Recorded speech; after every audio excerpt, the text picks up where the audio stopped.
brought to you by Silver Pumps.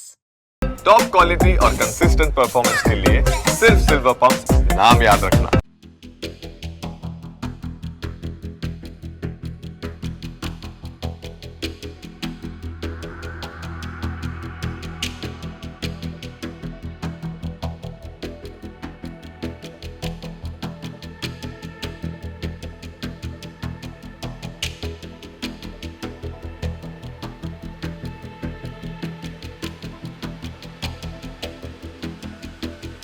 केंद्र ने राजस्थान को और पूरे देश को पिछले जो कई सालों से बजट पेश कर रहे हैं उसमें निराश किया है और राजस्थान का तो नाम तक पिछले बजट में निर्मला सीतारमण जी ने नहीं लिया था।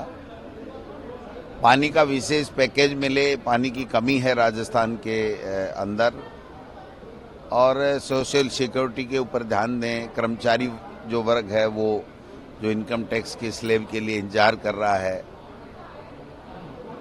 मैं समझता हूं कि मोदी जी का और मोदी जी की सरकार का जन कल्याण के कार्यों में किसी तरीके का कोई फोकस नहीं है। इवेंट मैनेजमेंट, मुद्दों से ध्यान भटकाना, नए नए शब्दकोश का इजाद करना और उसी से घुमा फिरा करके अपनी एजेंसियों का दुरुपयोग करके सत्ता में बने रहना, ये उनका जो मॉडल है।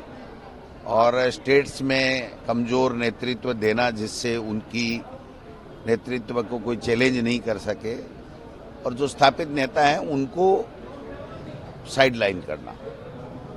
तो जब आप नेतृत्व कमजोर स्टेट्स में दोगे, अच्छे नेतृत्व को साइडलाइन करोगे, तो फिर आपको कुछ करने की आवश्यकता नहीं है। जब तक आपकी चलती रहेगी, बाकी आपको कोई चैलेंज नहीं है। तो इनका फोकस काम पे, इंफ्रास्ट्रक्चर पे, जन कल्याण पे, लोगों की समस्याओं पे नहीं है। फिर भी हम उम्मीद करते हैं कि अब की बार तो कम से कम निर्मला रमण जी हमारे स्टेट्स का नाम लेंगी, ईआरसीपी को राष्ट्रीय परियोजना घोषित करेंगी। कल राजस्थान में महामहिम के श्रीमुख से सरकार ने ये कहलवाया है कि वसुंधरा जी की ईआरसीपी प्रोजेक्ट बहुत अच्छा प्रोजेक्ट था, तो फिर आप ईआरसीपी को राष्ट्रीय परियोजना घोषित क्यों नहीं कर रहे हो और उसको पीकेसी में क्यों डाल रहे हो? यमुना जल की भी बात बहुत की गई। यमुना जल के लिए भी कोई पैसे की व्यवस्था न इस स्टेट सरकार ने की है, न वहाँ से की है। केवल पर्चियां भेजते हैं और अपने काम निकलवाते हैं। इसके अलावा दोनों सरकारों के डबल इंजन की सरकार का लोगों को लाभ नहीं मिल रहा है। न बच्चों को, युवाओं को नौकरी है, न कोई सामाजिक सुरक्षा की कोई बात की जा रही है।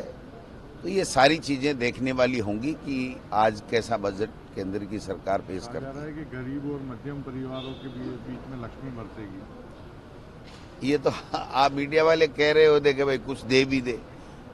आदमी का क्या होता है, मॉडल होता है, थोड़ी सी बड़ाई करो, कुछ दे भी गया, लेकिन उनके कोई फर्क नहीं पड़ता। इससे हमें उम्मीद कम है, लेकिन राजस्थान का हक जरूर है कि राजस्थान और देश में जब 10 साल से भी कहीं ज्यादा सरकार, 15 साल के लिए सरकार सौंप दी हो और उसके बावजूद भी अगर अब गरीब और गरीब होता जाए, प्रधानमंत्री ये कहे कि हम इनको भोजन दे रहे हैं, खाने के लिए अनाज दे रहे हैं, तो ये अनाज देना ही ना पड़े, इस तरह की व्यवस्था भी मोदी सरकार को 10 साल हो गए हैं, तीसरा टर्म चल रहा है, तो उसको करनी चाहिए।